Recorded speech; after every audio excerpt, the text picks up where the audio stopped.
नमो अरिहन्ताणं नमो सिद्धाणं नमो आयर्याणं नमो गच्छायाणं नमो लोये सर्वसारम्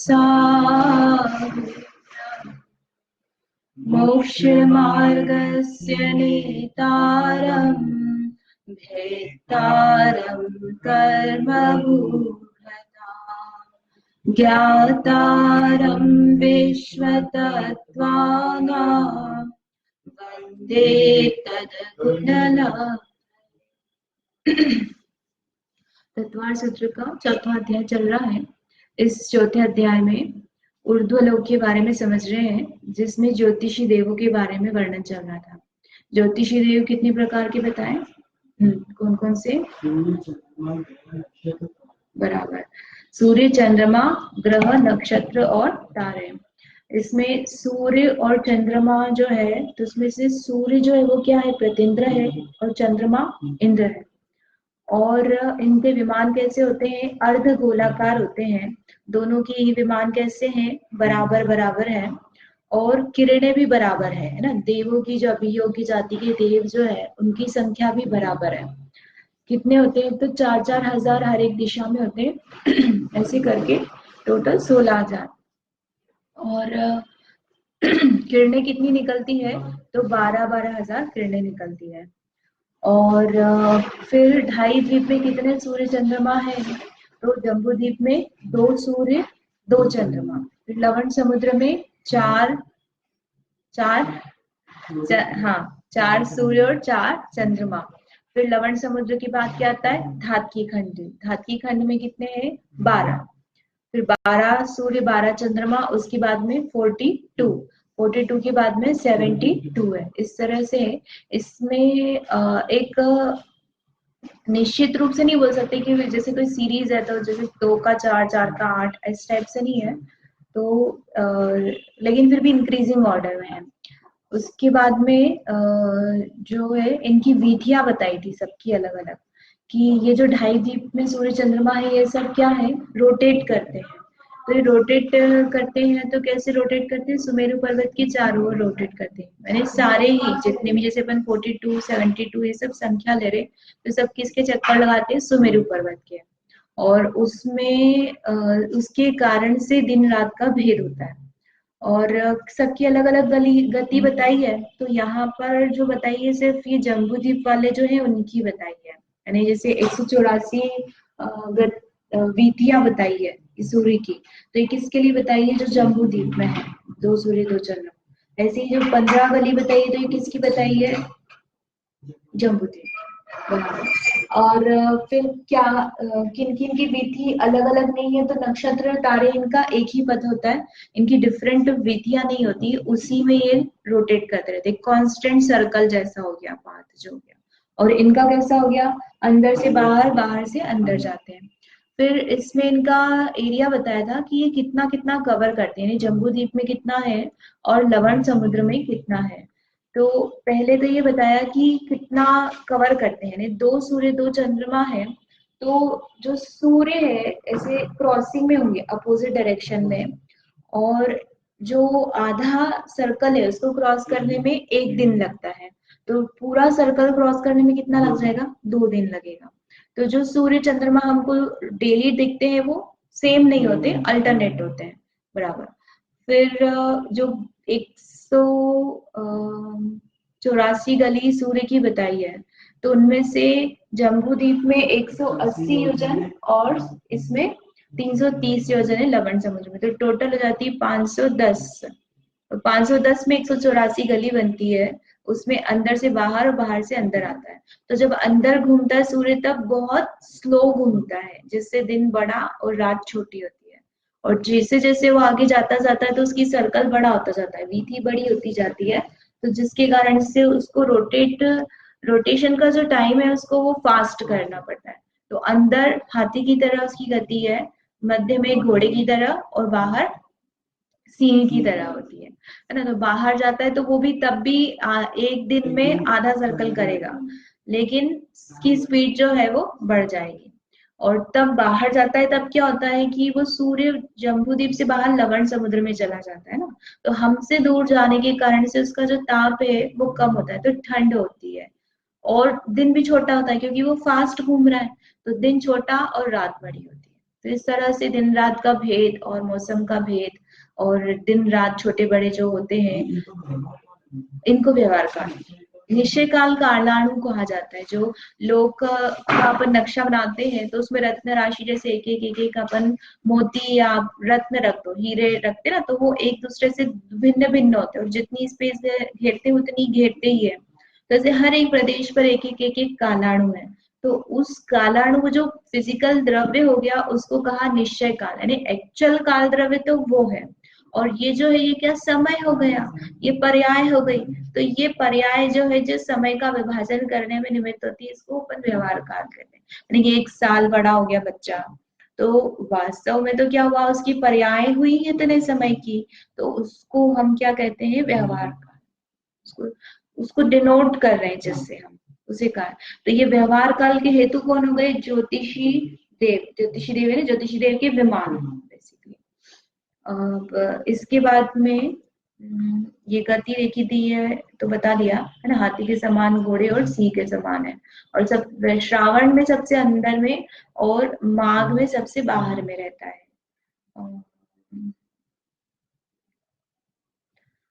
का मकर संक्रांति का भी कुछ था, मैं भूल गई। फिर चंद्रमा का घटना बढ़ने का कारण बताया था कि स्वयं से उसकी किरणें कम होती जाती है और स्वयं से फिर वो बढ़ती जाती है। और उसको वो स्वयं से कैसे घटती बढ़ती है, तो उसके 16 पार्ट्स कर देते, 12,000 किरणें हैं उसकी, 16 कलाएं कहीं। तो एक एक कला एक एक दिन में कम होती जाती है और ऐसे करके अमावस्या का दिन आता है और फिर वापस एक एक कला प्रकट होने लग जाती है।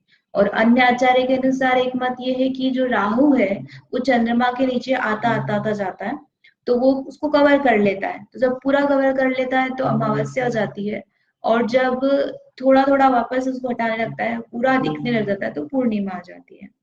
इस तरह से चंद्रमा का घटने बढ़ने के कारण शुक्ल पक्ष और कृष्ण पक्ष होता है, जो 15-15 डेज का होता है। और इसके बाद में ये आता है कई बार ग्रंथों में, पुराणों में, कि जो भरत चक्रवर्ती है वह अपने महल में से सूर्य में जो स्थित जिनबिंब होता है उसके दर्शन करता है। तो उसकी जो चक्रवर्ती होता है उसकी जो चक्षु इंद्रिय होती है वह उसकी दूरदृष्टि होती है, मतलब वो उत्कृष्ट जो देख सकता है चक्षु इंद्रिय से, पांचों इंद्रिय है। तो पांचों इंद्रिय का उत्कृष्ट विषय आया था ना इंद्रिय मार्गणा में, कि कौन सी इंद्रिय कितने दूर तक का जान सकती है। जैसे कि गंध है, रस है, स्पर्श है, तो बिना उस पदार्थ के पास गए भी बहुत दूर से जान सकते हैं। तो चक्षु इंद्रिय में तो वैसे भी टच नहीं करते, तो चक्षु इंद्रिय में कितनी दूर का देख सकते हैं, तो उसका उत्कृष्ट क्षेत्र किसको बताया है, तो चक्रवर्ती के बताया है। तो कब होता है कि वो जब सूर्य के विमान में जो जिनबिंब है उसके दर्शन करता है। तो हम कर सकते क्या, कि हम नहीं कर सकते, वही कर सकता है। तो वो कैसे करता है, वो हमेशा नहीं कर सकता है, वो पर्टिकुलर एक दिन ही कर पाता है। तो वह कौन सा दिन होता, तो वह श्रावण का दिन होता है। और उसको अपन डायग्राम से समझ लेते हैं, मैंने कोशिश की थी इसमें मिल जाए लेकिन दिख नहीं रहा है। तो जम्बू द्वीप का नक्शा जो है वो ऐसा होता है, इसमें सूर्य जो है वो सुमेरु पर्वत के चारों ओर रोटेट करता है, चक्कर लगाता है। तो जब वो सबसे अंदर वाली गली में होता है, पहली वाली जो गली होती है, तब उसमें उस समय पेन दिख रहा है क्या, पेन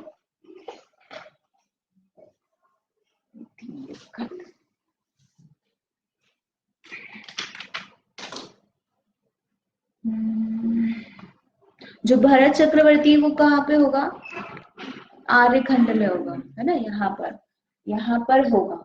और जो सूर्य रोटेट कर रहा है, तो वो जो सूर्य है वो इस तरह से रोटेट करेगा, तो वो यहाँ पर आएगा तब नहीं करता दर्शन। हमारे सिर के ऊपर कोई चीज होगी तो हम उसके अंदर का नहीं देख सकते। जो साइंटिफिक रीजन है वो कैसा होता है, उसको क्लियर देखना तो वो हमारे सामने होनी चाहिए और तभी हम उसको देख सकते हैं। जैसे एयरप्लेन तो नहीं बोलते, कुछ बलून टाइप का हमने लिया और बलून को हमने सिर के ऊपर लटका दिया, उसके ऊपर कुछ लिखा हुआ है, तो हमको ये तो दिखेगा कि बलून है, लेकिन उसके ऊपर क्या लिखा है ये नहीं दिखेगा। लेकिन जब वो दूर जाएगा तो भले ही ऊपर है, लेकिन उस पर क्या लिखा हुआ है वो हमें दिखेगा। तो ऐसे ही सूर्य का है, तो सूर्य में जो जन्मबिंब के दर्शन होते हैं वो ऊपर होता है तब नहीं होते, है ना, उसका एंगल होता है पर्टिकुलर। ओपन देखते हैं।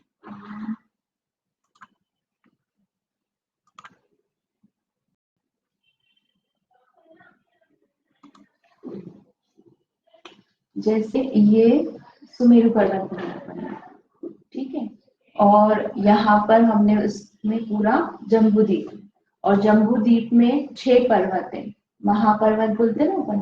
तो यहाँ पर क्या है, ये विदेश क्षेत्र जो 32 नगरियां बनी, और ये पर्वत है निशद, और ये है नील, ठीक है। यहाँ पर है भरत क्षेत्र, कौन सा, भरत, तो ये हिमवन, और एक बीच में एक पर्वत और आएगा महाहिमवन, ऐसे 6 बड़े पर्वत है ना। तो ये जो चक्रवर्ती है वो कहाँ पर होगा, यहाँ पर भरत क्षेत्र में। और जो सूर्य है वो, उसकी सबसे अंदर की गली कौन सी बताई अपन ने, 180 योजन के अंदर लेना है। तो जो फर्स्ट गली है उसमें जब वो घूमता घूमता यहाँ आता है ना, तो यहाँ पर आता है तब हम कहते हैं भरत क्षेत्र में उदित हुआ, यहाँ सनराइज का था जब वो यहाँ आता है। फिर यहाँ पर आएगा तब अगले दिन का सनराइज अपने लिए होगा, फिर यहाँ आएगा, मतलब इस तरह से उसके सनराइज के पॉइंट यहाँ और सनसेट के पॉइंट इधर बनते हैं। तो यहाँ पर जब वो आता है तो चक्रवर्ती यहाँ रहता है, और उस समय उस सूर्य में स्थित जन्मबिंब के उसको दर्शन होते हैं। तो उसको क्लीन क्लीन बना देते हैं तो अच्छे से दिखेगा।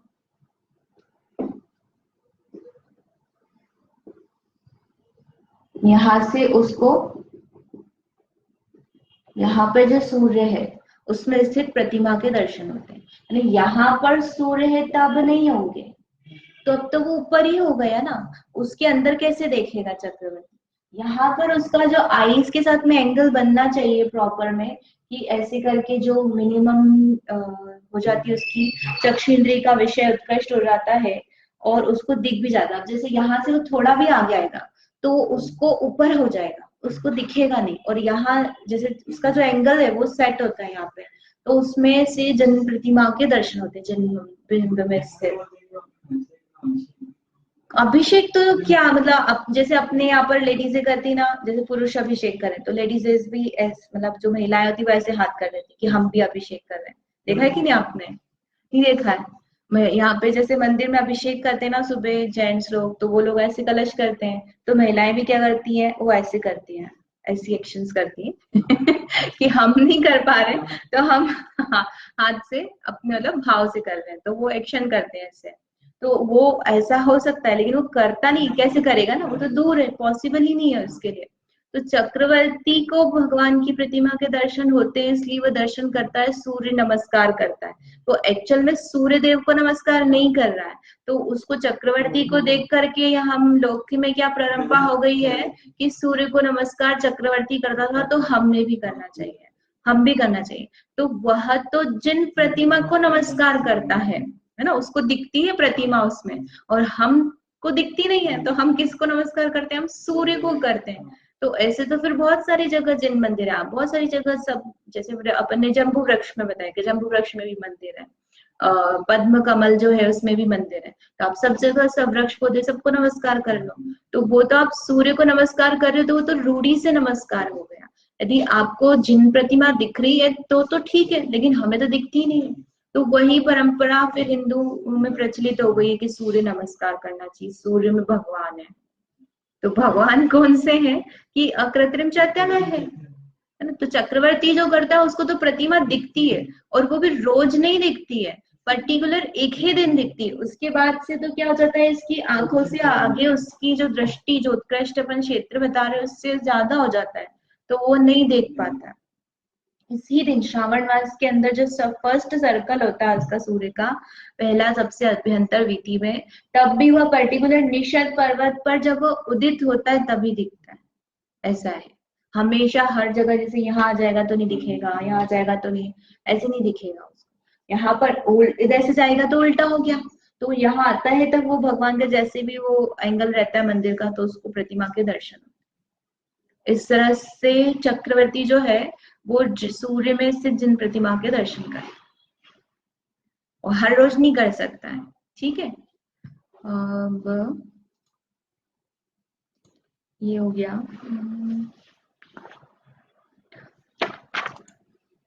अब इसके बाद में जो अवस्थित है, अवस्थित का अपन थोड़ा सा वापस देख लेते हैं कि जो अवस्थित का है कैसे कैसे क्या क्या होता है।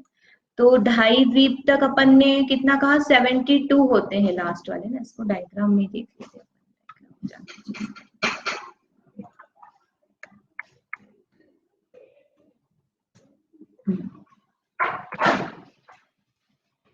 तो ढाई द्वीप तक जो संख्या बताई है, उसके बाद में 50,000 योजन से दूर है ना, एक सर्कल बना लो। सर्कल एग्जिस्ट नहीं करता, लेकिन एक सर्कल बना लो। उस सर्कल में 144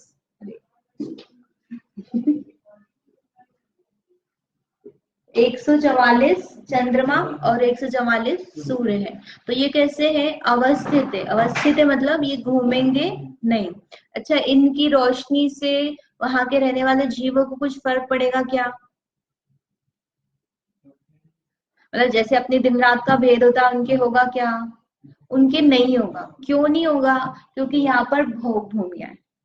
ढाई द्वीप के अंदर भोग भूमि कर्म भूमि दोनों है, लेकिन ढाई द्वीप से बाहर स्वयंभू रमन द्वीप जो आधा अपन लेते हैं, वहां तक सब भोग भूमि है। कौन रहता उसमें? तिर्यंच। मनुष्य तो है ही नहीं ना, ढाई द्वीप तक ही है मनुष्य, उसके बाद मनुष्य नहीं है। तो उतनी सारी जितनी भी कर भोग भूमिया, उसमें सब तिर्यंच युगल उत्पन्न होते हैं। कौन सी वाली भोग भूमि है? तो जगन्य भोग भूमि। जगन्य मतलब एक पल्ले की आयु होगी मैक्सिमम। एक पल्ले से कम भी हो सकती है, लेकिन एक पल्ले से ज्यादा किसी की भी आयु नहीं होगी। तो कल्प वृक्ष पाए जाते हैं वहां पे। तो कल्प वृक्ष का उजाला रहता है उसमें इतना कि वो सूर्य चंद्रमा जो है वो मतलब ये तो ऊपर रहते हैं, तो इतना पता नहीं चलता। जैसे अपन ने कुलकर के टाइम समझा था ना कि कल्प वृक्षों का इतना उजाला होता है कि दिन रात का भेद ही नहीं होता है। तो जब कल्प वृक्षों की ज्योति कम पड़ने लग जाती है, तब ये चंद्रमा सूर्य दिखने लगते हैं। तो पहले नहीं थे क्या? कि पहले भी थे, पहले भी रोटेट होते थे, सब होता था, लेकिन इनका जो उजाला इतना ज्यादा था कि वो पता ही नहीं चलता है। कि जैसे अभी हम ये 4-5 लाइटें जला लें और फिर एक माचिस की तीली भी जला लो अपन, तो उसका उजाला पता चलेगा क्या? अरे मोमबत्ती जला लो, तो वो जल रही, वो अपने को दिखेगा, लेकिन उससे उजाले में कोई फर्क नहीं पड़ेगा। जब हम ये सब बंद कर देंगे तो हमको उसका उजाला समझ में आएगा, सब चीजें उससे कैसी दिख रही है समझ में आएगा। तो इसी तरह से वो कल्प वृक्षों की ज्योति इतनी होती है कि वो दिन रात का भेद पता नहीं चलता है, और ये रहते हैं अपने अपने स्थान पर, तो ये मूव नहीं होते हैं। तो ये कैसे है कि 144 चंद्रमा सूर्य कहाँ पर है? सबसे बाहर वाले, यानी मानुषोत्तर पर्वत उसके जस्ट 50,000 योजन आगे। फिर 1-1 लाख योजन का गैप करना, यानी अभी 50,000 का किया, उसके बाद 1 लाख योजन, फिर 1 लाख योजन, फिर 1 लाख योजन। यानी कुछ भी हो, द्वीप हो, समुद्र हो, सभी दूर वो समान रूप से 1-1 लाख योजन का सर्कल बनता जाएगा। 1-1 लाख योजन के सर्कल पर वो बनेंगे, मतलब अवस्थित है सेम डिस्टेंस में। नंबर सेम नहीं है, नंबर तो बढ़ने हैं, है ना। नंबर कैसे बढ़ रहे हैं कि यहाँ पर जैसे 144 है, फिर उसके बाद में कितना हो गया? 148, फिर 148 में 4 मिलाओ, फिर 100, उसके बाद में 4 4 4 4 ऐसे मिलाते जाओ, तो ये 172 हो गए। फिर 172 के बाद में क्या किया इन्होंने? आई थिंक डबल डबल तो नहीं किया है। 288, 292, कितने कितने बढ़ाए हैं ये देखने पड़ेंगे, पर यहाँ पर तो 4 4 ही बढ़ाए, ये वाला जो है उसका देख के बताएंगे। तो ऐसे ये इस तरह से लिखा है आपको क्या, 4 वृद्धि क्रम से बढ़ते हुए तथा प्रत्येक द्वीप समुद्र के प्रथम वलय में दुगुना, यानी ये एक द्वीप है, तो यहाँ पर 172 था, तो 172 के बाद में दुगुना हो जाएगा। तो ये 72 आया था ना आखिरी में ढाई द्वीप में, जो अपन ने जो 2 4 12 42 और 42 के बाद में 72 लिया था, तो 72 का डबल करेंगे तो 144 हो गया। फिर उसमें चार चार चार चार मिलाते गए। तो 172 है, तो इसका हम यदि डबल करेंगे, इसका डबल होगा तो 7 14, ये बैठेगा नहीं वैसे, 348 है ना, ये बैठ नहीं रहा है, यहाँ पे 288 लिखा हुआ है, तो वो डबल है। और फिर डबल में आप चार चार मिलाते जाओ, कब तक, जैसे यहाँ पर ये पुष्कर